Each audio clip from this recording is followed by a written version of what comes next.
জীবনটা আমাদের অতি ছোট, 60-70 বৎসর, কিন্তু এটাও গ্যারান্টির সাথে বলা যাবে না যে আমি 60 পাবো বা আমি 70 পাবো। এটাও গ্যারান্টির সাথে বলার কারো কাছে কোনো সুযোগ নাই। আবার এমন কোনো মেশিনও নাই যে আমি ওটার মাধ্যমে জানতে পারবো। এমন কোনো প্যাথোলজি সেন্টারও নাই যে যেইখানে শরীরের সব কিছু একবার দিয়ে আসলে 1 সপ্তাহ 2 সপ্তাহ 1 মাস পরে টেস্ট করে বলে দিবে, যেমন আমাদের টেস্টের রিপোর্ট চলে আসে যে আমার এতদিন বাকি আছে, এতদিন গেল, এতদিন বাকি আছে। এটা জানারও কোনো পদ্ধতি এখনো দুনিয়াতে আসে নাই। তাহলে এই কথা একমত আমাদের জীবনটা অতি ছোট, 60-70 বৎসর। কার কতটুক এটা কারো জানা নাই, আর জানার কোনো পদ্ধতিও নাই যে জানতে পারতাম যদি। জানার কোনো পদ্ধতিও নাই, নিয়মও নাই, কোনো পরীক্ষাও নাই, কোনো মেশিনও নাই, কোনো টেকনোলজিও নাই।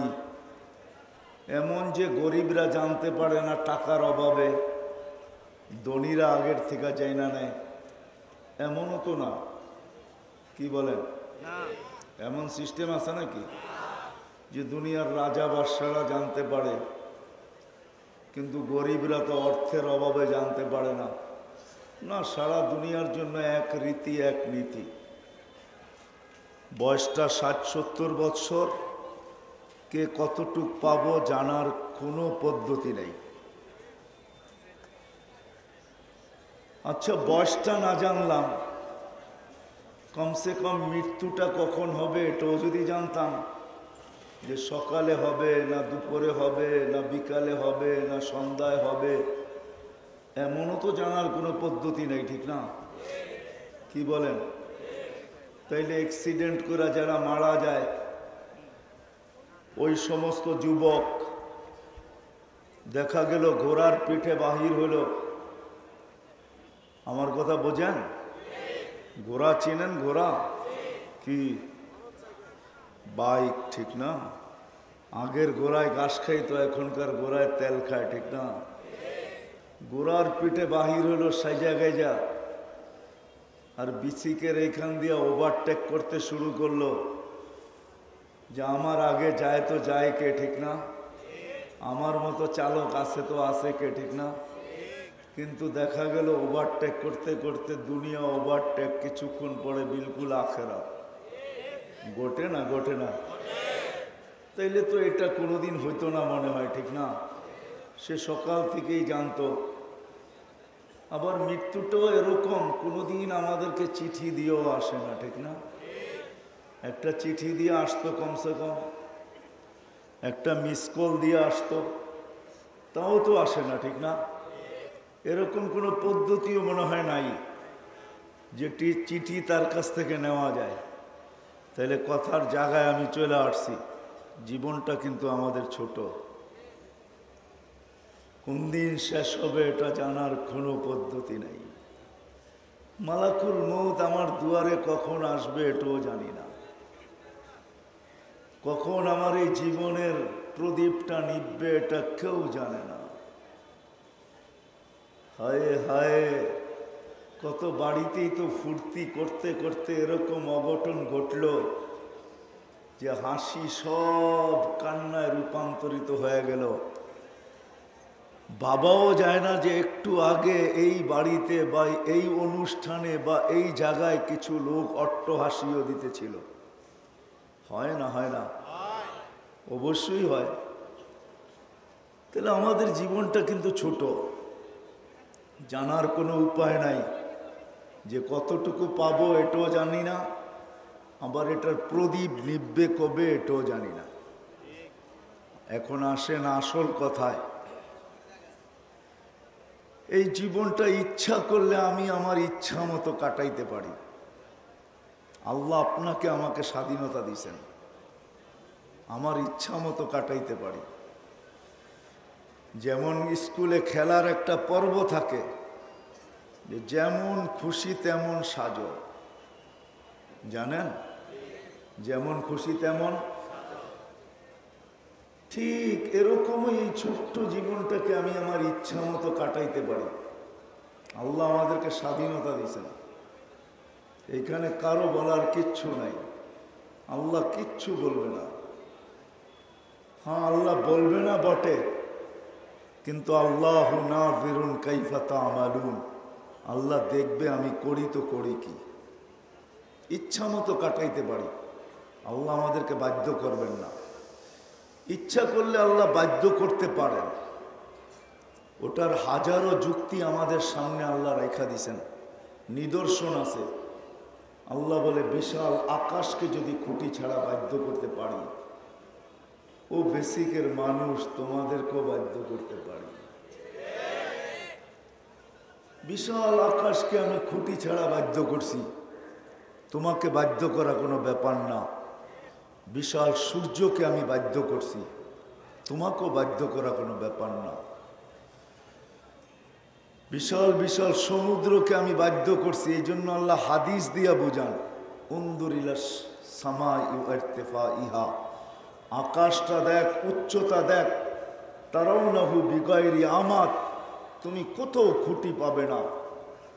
তাইলে আল্লাহ দাঁড় করায় রাখলে তো রাখলে কিভাবে? তো আল্লাহ বলে ওকে বাধ্য করে দাঁড় করায় রাখছি, ও দাঁড় হইতে বাধ্য। উনদুর ইলা শামসি ওয়া শাওয়াইহা, সূর্য দেখো আর কিরণ দেখো, ওকেও আমি বাধ্য করছি, যেটা তোমাদের এই দুনিয়াটার থেকে 13 লক্ষ গুণ বড়।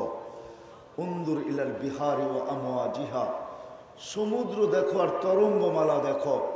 উনদুর ইলাল জিবালি ওয়া ইস্তিকরারিহা, মাঝে মাঝে হিমালয় দেখো আর উচ্চতা আর দৃঢ়তা দেখো, ওকেও আমি বাধ্য করছি।